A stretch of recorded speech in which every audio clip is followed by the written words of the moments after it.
Senhor, nós te agradecemos por estarmos aqui, ó Deus, reunidos como igreja do Senhor, Pai, nessa classe, ó Deus, nessa sala, para compartilhar, ó Deus, aquilo que o Senhor tem dado acerca da tua palavra. Compartilhar hoje sobre a carta de Paulo a Filemon, Senhor, uma carta tão pouco comentada, tão pouco conhecida, ó Deus, tão pouco visualizada. Mas se está na palavra, é palavra do Senhor para as nossas vidas. Ajuda-nos, ó Deus, a abrir os olhos e o entendimento para tudo aquilo que vem da parte do Senhor para as nossas vidas. Nos ajuda, fica conosco no nome de Jesus. Amém. Faltou. Depois que a gente pega o costume, para tirar é difícil. Irmãos, todos alerta aí, Filemon é uma carta com gênero de uma página da Bíblia, né? É verdade. Bem curtinha, uma carta de Paulo ao irmão Filemon, né? Se está na Bíblia, tudo que está aí nessa capa aqui e a de cá vem da parte do Senhor. Se está na Bíblia, é para nos edificar. Qual é o nosso desafio? Buscar do Senhor entendimento, clareza e direção sobre o que o Senhor quer nos falar.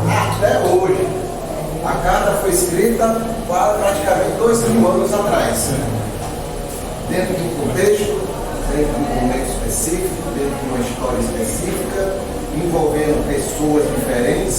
Quem escreveu estava a 2000 quilômetros de quem recebeu a carta. Quem recebeu a carta estava livre. Quem escreveu estava preso. Quem levou um dos personagens que nós vamos conversar hoje, alguém chamado Onésimo. Quem é Onésimo? Pelo amor de Deus. Vamos saber hoje. Amém? Então, a carta de Paulo a Filemon é a menor das cartas de Paulo. Pegarmos todas as 13 cartas de Paulo que estão na Bíblia, né? Paulo escreveu muitas outras cartas. Muitas outras cartas. Se você for ler a carta aos Coríntios, você vai perceber que a primeira carta não é a primeira carta. É a primeira carta que está na Bíblia. Mas Paulo tem uma referência a uma carta anterior que ele já tinha mandado para lá. E provavelmente ele escreveu 4 cartas aos Coríntios. Onde estão essas outras duas? Provavelmente a primeira, e imagina-se que a quarta. Né? Não sabemos. O que Deus queria que nós soubéssemos foi preservado. Ninguém sabia o que estava fazendo, mas estava preservando as escrituras que nós deveríamos conhecer. E assim muitas outras cartas foram escritas para outros lugares, outras igrejas, por onde Paulo passou. Né? Bom dia! Licença concedida. Então, a carta a Filemon foi a menor das 13 cartas que estão na Bíblia. Há muitas objeções, há muitas, não vamos dizer críticas, mas levantamento assim, de dúvidas, de questionamentos acerca se essa carta deveria estar na Bíblia. Né? Mas quando a gente vai ler a carta, com todo cuidado, lembrando o contexto em que está ali, e o que Paulo está, como pastor, falando a Filemon, a sua família e à igreja que se reúne em sua casa, quando a gente vai olhar que Paulo esteve em Colossos, fundou a igreja em Colossos, ele esteve ali 3 semanas em Colossos. Né? Aí tem a carta aos Colossenses. Filemon era de Colossos. É a carta de um pastor que sabia com quem estava falando, sabia onde ele morava, sabia qual era a cidade e conhecia os irmãos daquela igreja. Que objeções teremos? Então, Paulo, direcionado por Deus, nós vamos estudar aqui algumas coisas que estão nessa carta pequena, mas com lições tão preciosas para nós. E como Paulo, característica de Paulo traz lições práticas. Lições práticas nessa carta tão pequena, mas lições para que nós, como cristãos, redimidos pelo Senhor, possamos aprender coisas práticas da vida cristã. Paulo era muito prático, né? Muito objetivo no que de ensinar. Se você roubar, se você mentir, nunca mais. Assim, ele era bem direto nas suas palavras, nos seus ensinos. E com Filemão ele não deixou de ser direto. Olha, Filemão, eu não vou fazer roteiro não. A questão aqui é o seguinte: você é de boa, você é irmão, você professa uma fé, os irmãos não vão testemunho de você, você ama a igreja, você ama o trabalho do Senhor, mas eu estou te mandando um problema. E eu espero que você reação cristã. E ele pediu que a carta fosse lida para toda a igreja. A carta é a Filemão, a família de Filemão e a igreja, para a qual Filemão recebia sua casa lá em Colossos. Assim foi o pastor Paulo falando a Filemão. Quem era o pastor de Colossos? Epáfras. Foi Epáfras que levou a carta, tanto aos irmãos de Colossos como a carta de Filemão. Levou as duas ao mesmo tempo. A gente vai estudar isso aqui agora, certo? Nessa época, Paulo escreveu a Filemão, aos Filipenses, aos Colossenses e aos Efésios. Né? Filemão, provavelmente, Epáfras, acompanhado de mais alguns irmãos, levaram essa bagagem para entregar aos irmãos. Né? Então, qual foi o contexto? Quem escreveu? Paulo. Não há dúvidas acerca da autoria de Paulo. Quem puder ler aí, Filemão 1. A gente bota capítulo 1, mas não é capítulo 1, só abre o capítulo, né? Então, Filemão 1. Paulo, prisioneiro de Jesus Cristo, irmão de Timóteo, ao amado Filemão, nosso cooperador. Então, quem escreveu? Paulo, o apóstolo Paulo. Você trouxe um pendrive com a música? Não, mas Paulo já está com ela. Já foi passado para ele. Então, Paulo escreveu. O apóstolo Paulo, fundador de muitas igrejas por diversas cidades, inclusive na cidade de Colossos. Né? Então, Filemão de Colossos, Paulo escreve essa carta. Quando escreveu? Lê aí o versículo. Ele já está dizendo uma pista aí. Paulo, prisioneiro de Jesus Cristo. Vamos entrando. E é combinadinho, hein? O aniversário dele ontem. No final vamos orar pela vida de André. Então, quando escreveu, Paulo estava na cadeia. Eu ia dizer preso, mas não era assim, na cadeia. Não chega. Tudo se presume, eu não falei cadeia, porque presume-se que ele estava como prisioneiro de Roma, mas nesse momento, por ser cidadão romano e a perseguição à igreja ainda não haver por parte de Roma, mas era dos judeus, então ele estava como se fosse uma residência que teve direito a alugar, uma sala, um quarto, uma kitnet, mas algemado e com soldados. Só que ele teve um cidadão romano e a acusação não era de coisas graves, era de questões religiosas, do seu povo, mas ele, por ser cidadão romano, provavelmente ele estava, vamos dizer hoje, numa cela para quem tinha muito superior. Presume-se, mas ele estava preso e estava algemado. E havia a rotina de soldados tomando conta. Presume-se, alguns historiadores, que eram 2 dentro e 2 fora. E a cada 6 horas faziam rodízio. O problema deles, eles tiveram que ouvir o evangelho. Paulo disse: eu tenho 6 horas para pregar o evangelho principal. Ele diz: o Evangelho chegou à guarda pretoriana. O que era a guarda pretoriana? Por ele ser cidadão romano, ele tinha que ser guardado pelos soldados da casa de César, do imperador, a guarda principal. E assim o Evangelho entrou na casa de César, do imperador. Foi assim que aconteceu. Até preso Paulo era chique, hein?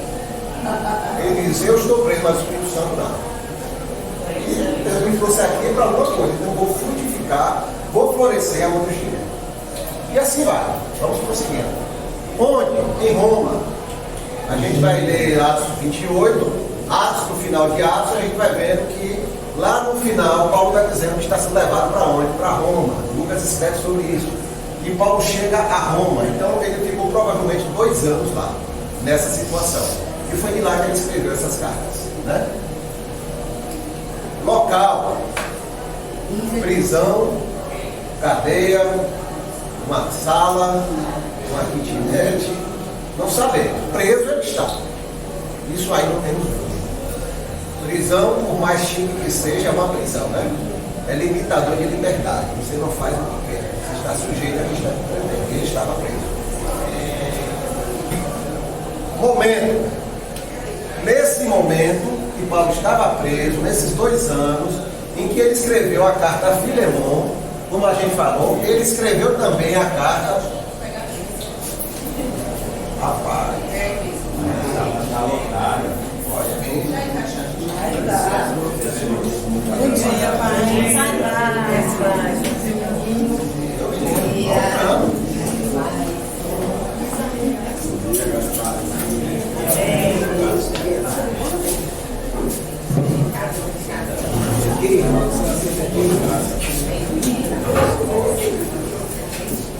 A invasão santa é assim, né? Invasão santa. Não, ali. Meu Deus. Então, em que momento? No momento. Então, Paulo escreveu a carta ao Filemon e, ao mesmo tempo, nos mesmos dias, ele escreveu também aos Filipenses. Lembra que ele foi preso lá em Filipe, né? Que teve aquele terremoto, alguma coisa assim desse tipo, que pegou as cadeias e teve o carcereiro que queria se matar e ele, usado por Deus, impediu que ele se matasse. Então ele escreveu a carta aos Filipenses, escreveu aos Efésios, que nós conhecemos tanto, né? Escreveu aos Colossenses. Na Ilha de Malta é aonde? Na Ilha de Malta? Não, ele não estava na Ilha de Malta, não. A Ilha de Malta foi no caminho quando ele foi levado preso. Isso. Agora, essas cartas são de igrejas próximas umas das outras. Vamos pegar aqui Itabuna, Inero, Jiquié, sei lá, alguma coisa assim desse tipo. Então era fácil mandar para uma e essa uma é passar para as outras. E Paulo estimulava que as cartas que ele mandava para os Efésios fossem lidas também aos Colossos, né, Colossos, que também fossem lidas aos Filipenses. Então Paulo estimulava que eles trocassem a carta, porque era um assunto comuns do Evangelho. Havia coisa específica para aquela igreja, mas o Evangelho atinge todos nós. Né? Então, Colossos é a igreja de Filemon. É a igreja de Filemon. Então, Paulo está mandou uma carta aos Colossenses e junto uma carta a Filemon. Essa é sua, para a sua família ler, mas depois ler também para a igreja. Esse foi o contexto. Quem era o líder? O pastor atual, quando Paulo mandou a carta a Filemon, que mora em Colossos. Epáfras. Epáfras. Esse era o nome do líder, pastor, discípulo de Paulo. Assim como Timóteo tomou conta da igreja de Éfeso, Epáfras era o pastor na igreja de Colossos. Quando Paulo veio expulso de Filipe, foi para os Colossenses, lá também foi expulso, teve que sair, a coisa ficou feia pela perseguição, e ele deixou Epáfras tomando conta dos irmãos que haviam se convertido. Paulo era assim, perseguiu ele, mas ele tinha um discípulo, você fica aí tomando conta, depois a gente faz contato com você. E embora ninguém estava correndo para João, é isso. O negócio era cabeça é ele. mas não sabia que o Espírito Santo age no meio do corpo, com liberdade, para cuidar dos seus. Destinatários, Filipenses 1, Filemon, quem chegou agora pode até a carta aí, a Filemon, 1 e 2. Já leu, várias vezes. De novo, que é a continuação. Paulo, prisioneiro de Jesus Cristo, irmão de Timóteo, ao amado Filemon, nosso cooperador, e a nossa amada Áfia e Arquipo, nosso camarada, e a igreja que está em tua casa. Pronto, a carta é a Filemon, A nossa amada. nosso cooperador. Aqui é a família dele, esposa e filho. Cooperador de luta. Cooperador no Evangelho, né? Cooperador, junto, chega junto, trabalha junto, coopera junto, sofre junto, se esforça junto. A família de Filemon e a quem? E a igreja. E a igreja que se reúne na sua casa. Aí você vai ver em várias cartas de Paulo se referindo assim, a fulano de tal e a igreja que está em sua casa, a ciclano e a igreja que está em sua casa. Você vai ver em várias cartas de Paulo isso aí, ele se referindo dessa forma. Parece que tem uma carta mesmo que ele fala de duas irmãos que se reúnem na casa de um e outros irmãos se reuniam, mas eles faziam parte da mesma igreja local, né? Não havia templos, não havia locais oficiais, então a igreja se reunia principalmente na maioria dessas cidades na casa dos irmãos, né? Diferente a situação de Jerusalém e de cidades de Israel, mas fora de Israel era nas casas dos irmãos. Como são os assuntos que essa carta trata? A menor das cartas de Paulo, né? A menor das cartas de Paulo.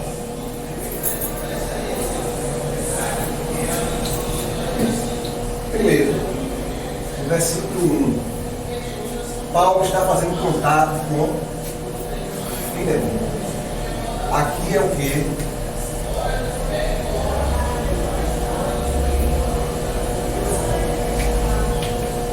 Com Filemon e com a igreja que se reúne em sua casa. A visão do pastor, do missionário, do formador de igreja, do líder, né?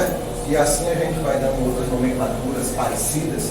A preocupação dele em manter contato com aqueles que ele se julga responsável como pai da fé.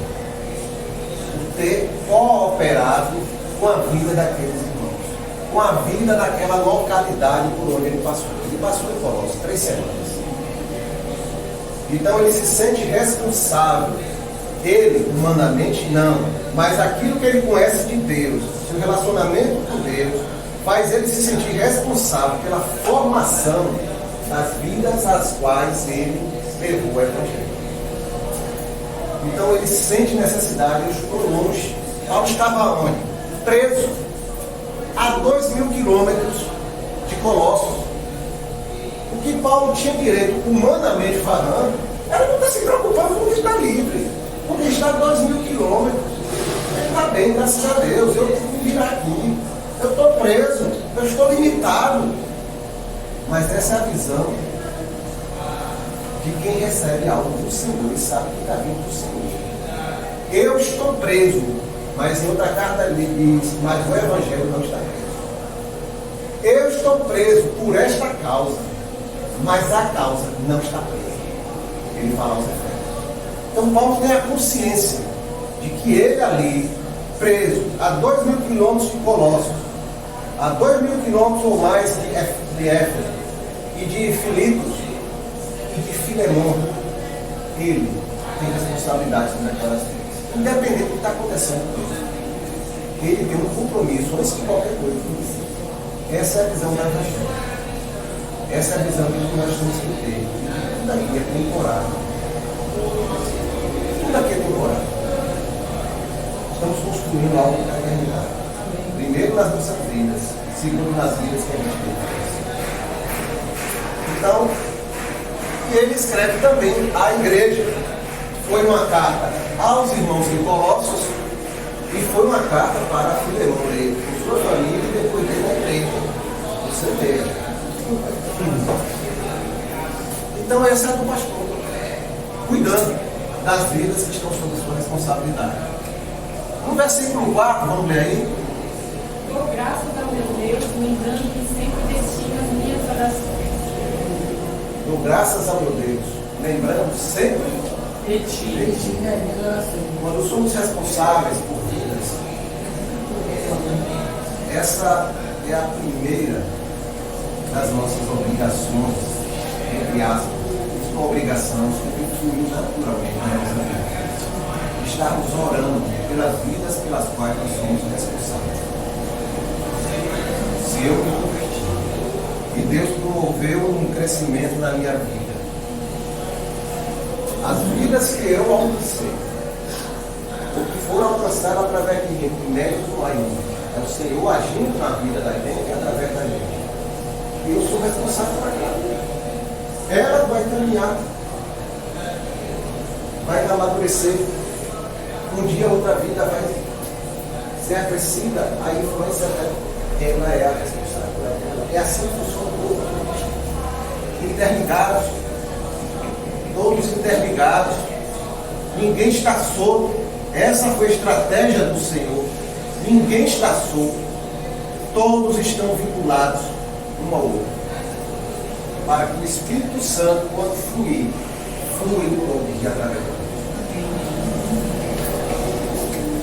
Versículo 5.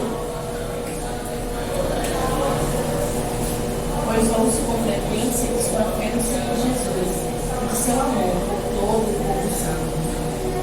Ouço da sua fé, do seu amor que tens para com o Senhor Jesus. E para com, primeiro a parte pessoal, né? Como a gente está falando. Sua fé e seu amor.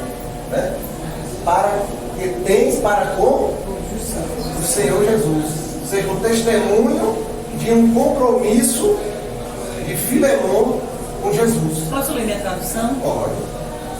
Ao ouvir falar do amor e da fé que tens para com o Senhor Jesus e para com todos os santos. Amém. Então a fé pessoal, a fé que me edifica, a fé que está me formando como cristão e ao mesmo tempo o amor que eu tenho pelos santos, que é a família do Senhor. Então eu tenho que ter amor pelos santos.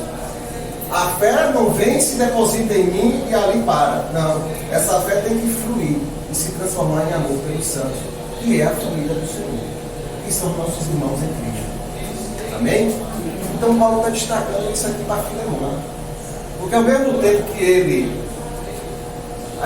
uns dizem que foi elogio, outros dizem que é ele apenas lembrando a ele que ele está enxergando isso, de que os irmãos enxergam isso, mas ao mesmo tempo está ensinando. O amor e a fé e pelos santos é notável, é notado, é percebido. Então está dizendo, continue dessa forma que você está no caminho certo. E aí agora ele vai começar a tratar de um problema. Esse menino aqui, ó, ainda for ter filho, pode escolher esse nome. Onésimo. Era um nome muito comum naquela cultura grega. Só que era um nome depreciativo. Era nome dado mais a escravos. E aquele escravo inferior. Então o nome dele era Onésimo. E nós vamos agora falar muito sobre isso. Apesar de destacar que se é Filemão, Onésimo tem uma participação muito decisiva nessa carta. 10. Sim, rogo-te por meu filho Onésio, que gerei nas minhas prisões. Gente, vamos falar aqui uma história rapidinha para poder entender onde é que Onésimo aparece nessa história. Onésimo era escravo. É isso mesmo, ó. É escravo de Filemon. Epa, o negócio pegou. O irmão em Cristo tem um escravo. E pelo jeito não tinha um só. Lembra que a gente conversou aqui no início? De que há muitas objeções a essa carta está na Bíblia? Aí a pergunta vai. Por que a Bíblia não se escondeu acerca da realidade humana? Por que Deus esconderia essa situação que tem que ser tratada na igreja, irmãos? Era um irmão querido, era operador, era cheio de fé, cheio de amor. Apressava aprender algo acerca do que o cristianismo faz. Ele precisava aí sim, ser atualizado no Evangelho. Então há um momento de Deus. Mas por que não estava isso antes? O momento de Deus é de Deus. E Deus providenciou algo, permitiu que algo acontecesse para que lá na frente Filemon fosse tratado. Onésimo era escravo de Filemon. Onésimo estava onde? Em Colossos, Filemon. E provavelmente era uma pessoa de muitas condições. Pelo menos para aquela cultura, para aquela cidade. Paulo estava preso em Roma. 2.000 quilômetros. Em linha reta, 2.000 quilômetros. A depender do trajeto, podia aumentar mais uns 300 quilômetros. Né? De barco, a pé, transporte. Onésimo fugiu da casa de Filemon. Fugiu. É isso mesmo. O termo é esse, fugir. Naquela época, havia algumas situações. Um escravo que fugisse da casa do seu senhor, do seu dono, quem desse abrigo, quem o escondesse, quem o ajudasse a fugir ou manter-se escondido, era considerado criminoso. Era considerado responsável também por todos os prejuízos que aquele escravo, ao fugir, provocou. Existem dois prejuízos. O escravo, para fugir, pode ter roubado algum valor, alguma coisa, para facilitar a sua fuga. Não tinha nada de graça, porque naquela época não tinha nada de graça, tudo é pago. Então ele pode ter roubado. O outro prejuízo é todo o serviço que ele deixou de produzir durante esse período de fuga até voltar, foi um prejuízo para o seu senhor. Então essa lei romana dizia que você deu abrigo ao fugitivo, você vai pagar por tudo. Vai pagar pelos prejuízos que ele causou e pelos prejuízos que ele causou estando fugindo. Então quando Paulo diz para Filemon, eu assumo todos os prejuízos que ele tiver. Coloque em minha conta. Não cobre dele, cobre de mim.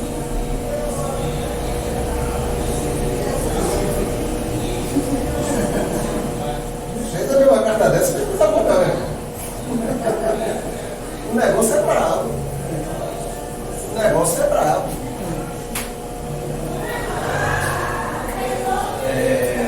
Não sabemos que tipo de prejuízo Onésimo deu, mas algum tipo de prejuízo ele deu. No mínimo, o trabalho que ele deixou de exercer. No mínimo isso aí, né? 18, 19. Se te fez algum dano ou te deve alguma coisa, põe na minha conta. Eu, Paulo, de minha própria mão escrevi. Eu pagarei, para te não dizer que ainda mesmo a ti próprio a mim deveis. Paulo aqui está. Como foi que Onésimo foi achar Paulo a 2.000 quilômetros? Sem estrutura, sem uma moto para ir, né? Sem um cavalo, escravo fugitivo. Se ele conversasse mais, ele ia dar a entender que ele era escravo. Não tinha como, a pessoa que viveu 11 anos como escravo, a mentalidade, o comportamento era de escravo. Na mente de Onésimo foi procurar Paulo. Essa é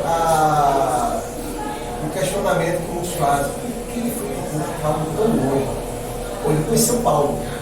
Provavelmente ele conheceu Paulo, porque Paulo teve voz, conheceu o funcionário dele, viu, ouviu, e ficou sabendo que Paulo estava em Roma, preso.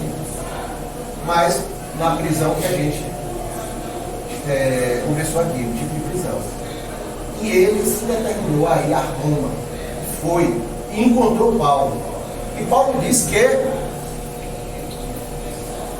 foi muito útil no seu ministério.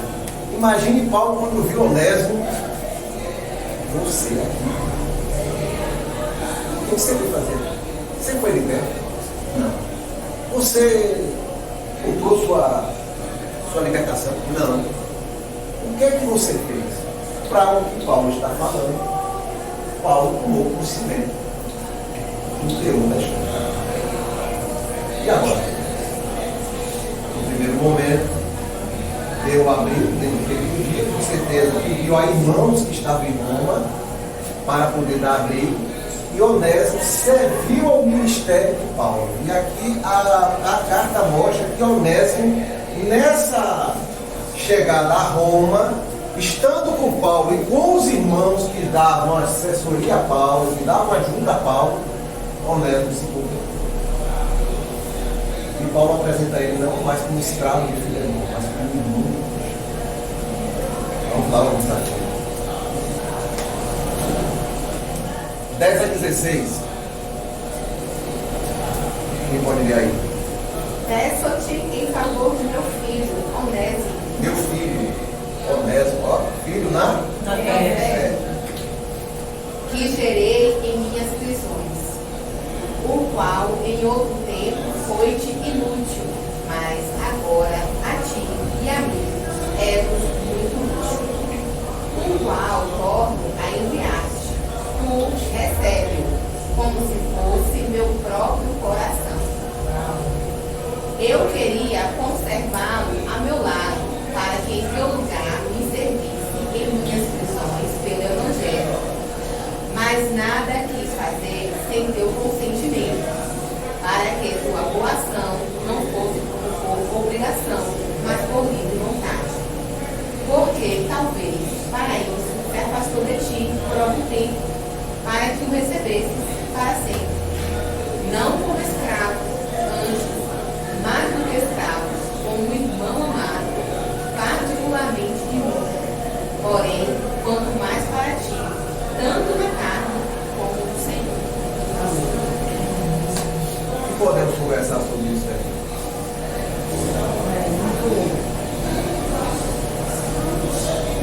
Ele que foi inútil. Ele era só escravo. Agora ele é único. Vai fazer as mesmas obras, o que ele aprendeu, ele vai distribuir para outras pessoas, vai evangelizar, vai ter utilidade. Onésimo, agora em situação de igualdade com Filemão, na visão de Cristo. Paulo não está perdendo a oportunidade de ensinar Filemão esse princípio da evangelho. Adriano, você observa o seguinte, a igreja na casa de Filemão, é isso? Então, de uma certa maneira, ele, mesmo não sendo pastor, ele tinha uma liderança dessa igreja. Então, o discurso, digamos assim, era de, não vou dizer evangelho, mas um servo de Cristo, é isso? E Onésimo, sendo escravo de Filemão, na certa, ele devia escutar alguma coisa disso. Escutar alguma coisa disso. Com certeza. Então, eu acho que aí vai uma chamada para Filemão da questão do discurso para a prática. Talvez seja isso também aí. Talvez o próprio Onésimo, vendo tudo aquilo ali, isso aqui está sendo pregado de uma forma, assim, e não está tendo legitimidade, ou alguma coisa assim, que comprometeria de uma certa maneira toda a obra A essência do A essência do evangelho, que é a liberdade, né? Então aqui eu estava pensando, talvez tenha sido isso. Por isso talvez que ele foi num líder maior. Confiando no líder maior, né? Para resolver essa questão. Para resolver essa questão. Porque isso Talvez até está impedindo ele de talvez realmente até se lançar. Talvez estou julgando, é a nossa imaginação, né? Talvez até o próximo Onésimo, o próprio Onésimo, fosse até mais cristão, digamos assim, na frente do que o próprio Filemon. É verdade. E a condição de Filemon deveria ser uma condição geral. Vários senhores tendo essa mesma característica. Não teria que fazer parte da cultura. É a própria cultura, na verdade.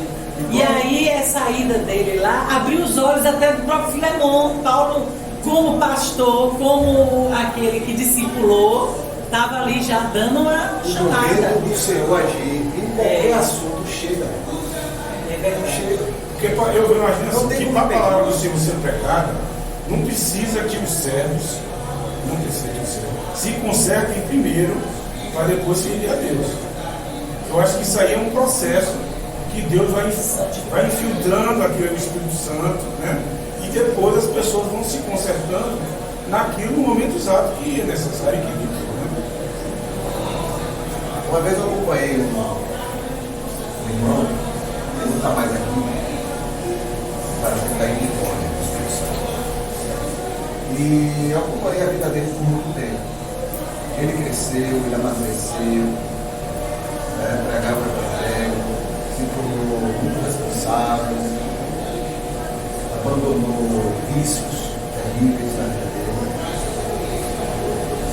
Mas tem aquele quartinho da vida da gente que a gente tenta manter as 10 chaves, 20 chaves, cadeados, né? Os 3 pitbull na frente para ninguém encostar, nem o Senhor. Mas onde o Senhor chega? E ele já andava comigo uns 5 ou 6 anos. Conheci ele no Banco do Brasil, ele era estagiário, e no meio de um grupo de umas 12 pessoas, eu botei no meu coração de que eu pregaria o Evangelho 1 a 1, não em grupo, mas de 1 a 1. Isso eu fui dando essa oportunidade, um por um, o Senhor foi mostrando a oportunidade.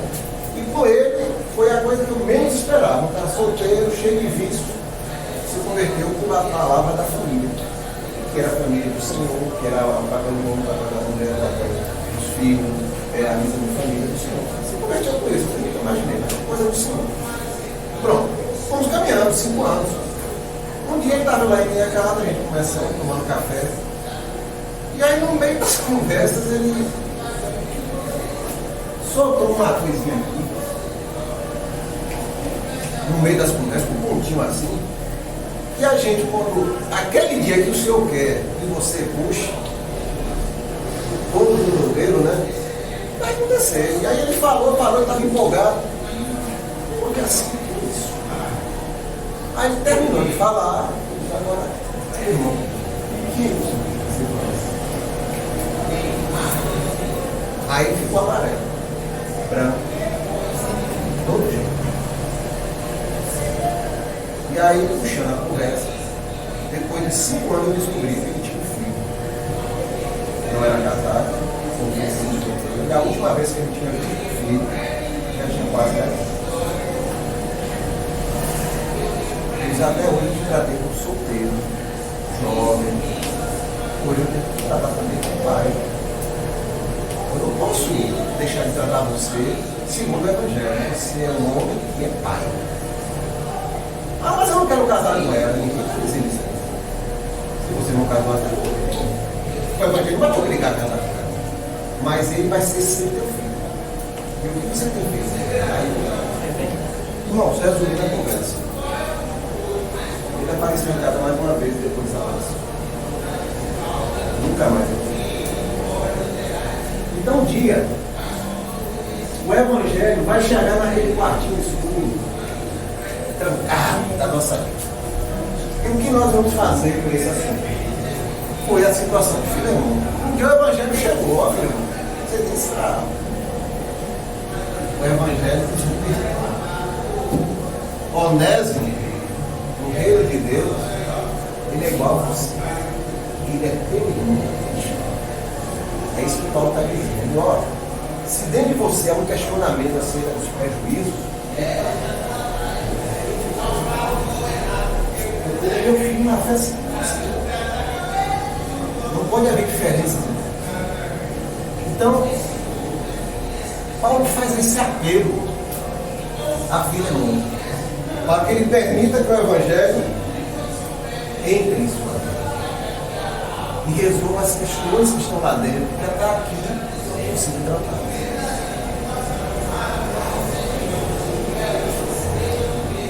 Isso envolvia também, a gente imagina, humanamente falando, o que estava dentro do coração de Filemão em relação aos prejuízos que Onésimo tinha provocado. Porque, pela análise, algum objeto, o desespero, ele levou um valor, alguma coisa ele levou para poder custear a distância que ele ia percorrer até chegar, se chegasse a Paula, se chegasse, não poderia não chegar, ser capturado, perceber que ele era escravo, ele tem que dizer, ele tem que voltar preso para o seu dono. E o dono ainda pagar o custo da recuperação do escravo para o pé do dono. Então, o perdão tinha que haver da parte de Filemão. É isso que Paulo também está apelando. Visão do Evangelho. Deixar o Evangelho te tratar. Liberar o perdão sobre o escravo fugitivo que te causou prejuízo e que deve ter no seu coração até hoje. E aceitar como irmão. E aceitar como Porque as irmão. palavras de Paulo é para constranger. Misericórdia, aceitar como irmão. Ele era teu escravo, agora é teu irmão em Cristo. Quem era patrão? Era patrão era feita coisa. Isso não ia afetar no serviço dele, ele ia continuar servindo. Agora acho que ele ia servir até mais com alegria, né? Não De se ser um sabe. servo livre. Não se sabe a grande dessa história. Não se sabe a origem da escravidão. Ele pode ter sido comprado, mas muitos acham que essa escravidão foi para pagar dívida. Né? Mas essa teoria que na época a cultura aceitava, né? De que se você deveu, não tem condição de pagar, ou você ou alguém da sua família vai pagar por você. E vai ser durante anos de escravidão, pagando aquela dívida. Mas mesmo assim o Evangelho vem longe. O Evangelho vem longe. Um dos debates de Deus, de Jesus, com os fariseus. Eles achavam que era normal transformar o irmão judeu em meu escravo que ele está me devendo. Mas rapaz, vocês foram libertados da escravidão para depois se tornar escravo de novo. É isso aí. Eu acho que é isso aí que deve ser. Então essa é a carta de Filemão. Paulo passa para Filemão a visão da família divina. Filemão, fica agora é teu. Vem de novo. Recebeu o meu evangelho que você recebeu. Recebe o nosso cooperador. Oh, Senhor Jesus. Aplicação do evangelho. Como disse, uma obra do evangelho feita.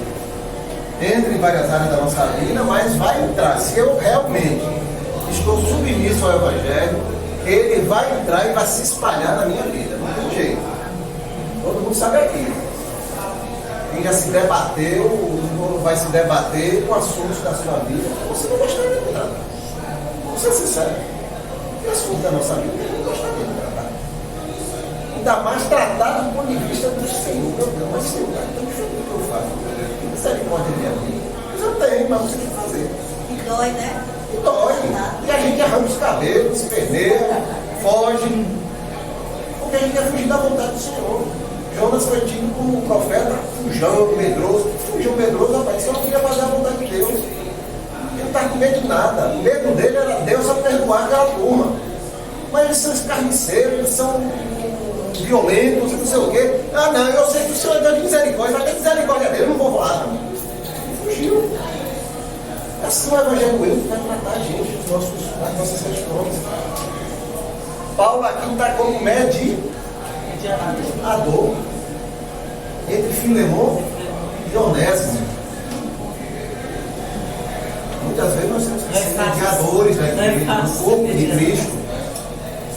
Mediadores no corpo de Cristo. Temos limitações, porque quem age é a solução. Mas se colocar como mediador para promover a paz, né? O entendimento, a família divina. Paulo está falando sobre a unidade entre irmãos.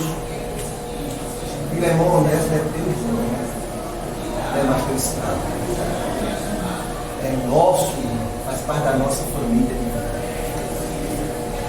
A igualdade do Evangelho. Paulo está mostrando a Filemão e a igreja em Colossos, que era a paleta dele. Você é servo? é da igreja. E é para a tua família, para que tua esposa e teu filho entendam essas coisas também. Para que a igreja entenda também. E que Deus está modificando essa situação aí. A igualdade, todos somos iguais dentro do Evangelho. Deus olha e olha, todos são iguais. Peguei todos, considerei todos desobedientes. E derramei sobre todos a minha misericórdia. Todos. Tudo igual. O Evangelho em ação. O Evangelho em ação. Né?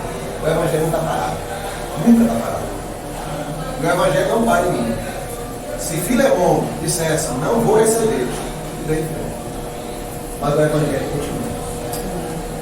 E Onésimo vai voltar para a tua casa, porque voltou. Onésimo voltou com Epáfras, com Timóteo. Tem mais alguém. Paulo cita lá na carta aos Colossenses e na carta aos Efésios. Voltou portando as cartas e Onésimo do lado, por entregar a Filemon. Entregar a carta. Se Filemon dissesse, eu não vou fazer isso aqui, mas Onésimo continua. E agora vai tratar como. O Evangelho continua dentro dele. Onésimo se arrependeu, passou a cooperar em Cristo. E agora volta para Filemon. Mas Paulo vem aqui, né, em 21.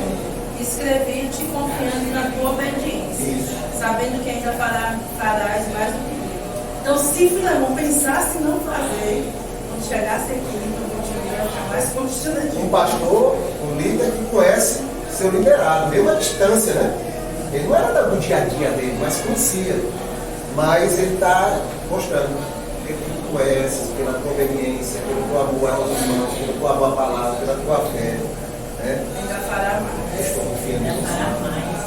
Na verdade, Paulo Mais do que eu estou te sabia. pedindo. Na verdade, Paulo sabia que ele não ia ter que cobrar nada dele. Mas deixou ir por dentro. Né? Mas disse a ele, se você quiser, vai botar na minha mão. É isso Irmão, mesmo. que conclusões a gente tira dessa lição de hoje? Né? Toda a escritura é divinamente Inspirado. inspirada. Não pode tirar um Nada livro desse. inútil na palavra. É a aplicação do Evangelho. Quem não gosta, não gostou. Mas toda a escritura é divinamente inspirada. Amém? A Bíblia trata de assuntos reais, humanos. Não faz uma curva, e esse negócio aqui é melindroso, vou passar por aqui. Não. Vai estar ali, ó. Vamos tratar. Ah, como é que. Uma vez uma colega disse, não sei como vocês falam de Davi pegou tanto. Por isso tem que tratar dele. Para mostrar como Deus tratou ele, como ele se arrependeu, como ele sofreu as consequências dos seus pecados. E como Deus produziu tanta coisa boa no coração dele, mesmo no meio de tanta falha que ele teve. Mostrou ele que ele era humano. E Deus respeitou a humanidade dele, mas ele sofreu as consequências. Tudo que ele fez errado. E ele chorou amargamente por isso. Chorou amargamente. Já Saul não pecou o que Davi fez. Teve uma vida na sociedade polida, mas o coração não estava com Deus. E Deus disse, não quero mais nada contigo. Inclusive buscou coisas ocultas, que é proibido de Deus, né? E a pior coisa que existe é a pessoa procurar essas coisas ocultas. Então a Bíblia trata dos assuntos reais, dos nossos assuntos, da humanidade. Deus não fez com Deus como dele. Deus cobre, edifica, trata a sua igreja pelo povo de Cristo. Paulo, líder, Filemon, provavelmente um dos líderes, manda uma carta através do pastor Epáfras, junto com Timóteo e outros irmãos, para tratar de um assunto. Cadê todas? Para tratar de um escravo fugitivo que se tornou irmão. Tratou como? Pelo povo de Cristo. Temos que estar ligados no nome de Deus. É assim que o Senhor age no meio da sua igreja. Um edifica o outro, um aconselha o outro, um ajuda o outro, por aí vai. O Evangelho deve ser aplicado a todos igualmente. Não havia privilégios para Filemon. Ele podia ser o líder que fosse. O Evangelho tem que ser aplicado a ele também. Seja esse que fosse. líder, não fosse líder, pastor, não fosse pastor, o Evangelho tem que ser aplicado a todos igualmente. Amém? Amém. Oh, Senhor Jesus, que maravilha. Que o Senhor nos abençoe no entendimento da sua palavra. Quem não conhece aqui tem uma turma do Santo Mundo. Invadiu aqui, daqui a pouco postar, louvando ao Senhor aí. Sejam bem-vindos. Deve que ninguém se esconde. Vai estudar a palavra. Amém. Vamos ficar em pé?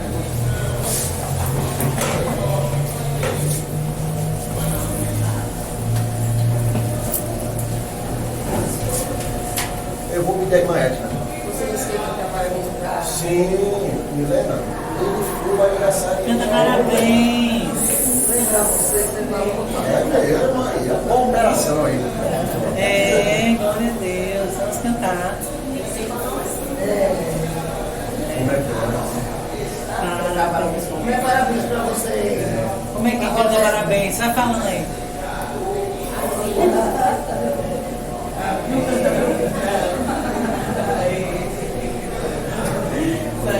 Então, eu pedi a irmã Edna para estar orando, agradecendo ao Senhor, e orando pela vida de Rogério. Milena também para Santo e poderoso Deus, Pai que está nos céus, louvado, exaltado seja o teu nome, Senhor. Tu és digno de honra, de glória e de todo o poder. Senhor, muito obrigada por esta palavra, Senhor, que nós podemos aprender mais, Senhor, da tua palavra, mais dos teus filhos, dos teus servos, ó Pai, que deixaram tanto exemplo para nós, ó Pai. Ensina-nos, ó Pai, este caminho, o caminho da verdade, Pai. Que possamos ser uma igreja bíblica, buscando no Senhor a nossa direção. Deus, também quero te pedir, Senhor, uma bênção especial sobre a vida de Rogério, Pai. Muito obrigada, Senhor, por esta vida. Acrescenta a ele tudo que ele necessita. Abençoa o Senhor em todas as suas áreas, espiritual, material e também física, Pai. Continua com a vida de Rogério, fazendo com que ele possa frutificar mais e mais. Também trazendo pessoas, ó Pai, para o convívio com a tua igreja, para aceitar Jesus. Nós sabemos, Senhor, que ele tem potencial para isso. Então, Senhor Deus, continua, Senhor, zelando dessa vida, abençoando a vida dele, Senhor, e que o Senhor é o Deus que pode todas as coisas, Pai. Leva-nos em nossa casa em paz, ajuda-nos, Senhor, a praticar tudo que aprendemos aqui neste lugar, Senhor. É a minha oração, não porque eu mereço, mas em nome de Jesus. Amém. Amém. Vamos tirar aquela foto, todo mundo nesse canto aí.